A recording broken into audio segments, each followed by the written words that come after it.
ایک دفعہ کا ذکر ہے۔ ایک گھنے جنگل میں ایک چالاک لومڑی رہتی تھی جو ہر وقت نئی نئی چالیں سوچا کرتی تھی۔ ایک دن اس کے ذہن میں شرارت آئی کہ کیوں نہ اپنے دوست سارس کو دعوت دے کر اس سے مذاق کیا جائے۔ لومڑی نی نے بڑے شوق سے دہی کا مزیدار شوربہ تیار کیا اور اسے ایک چپٹی پلیٹ میں ڈال دیا۔ جب سارس آیا تو لومڑی نے فوراً کھانا شروع کر دیا اور چٹاخ چٹاخ کرتے ہوئے سب شوربہ چاٹ گئی۔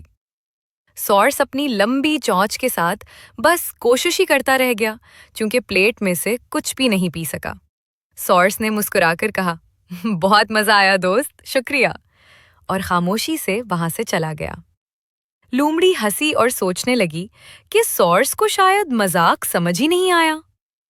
چند دن بعد سارس نے بڑی عزت سے لومڑی کو اپنے گھر دعوت دی۔ اس بار شوربہ ایک لمبی اور تنگ گردن والی شیشے کی بوتل میں رکھا گیا تھا۔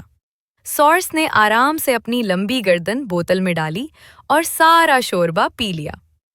لومڑی بار بار کوشش کرتی رہی مگر اس کا منہ بوتل میں داخل ہی نہ ہو سکا۔ بھوک سے تنگ آ کر لومڑی چیخ اٹھی کہ یہ کیا مذاق ہے۔ تب سارس نے پرسکون آواز میں کہا، دوست، یہ وہی ہے جو تم نے مجھے کھلایا تھا، بس انداز بدل دیا۔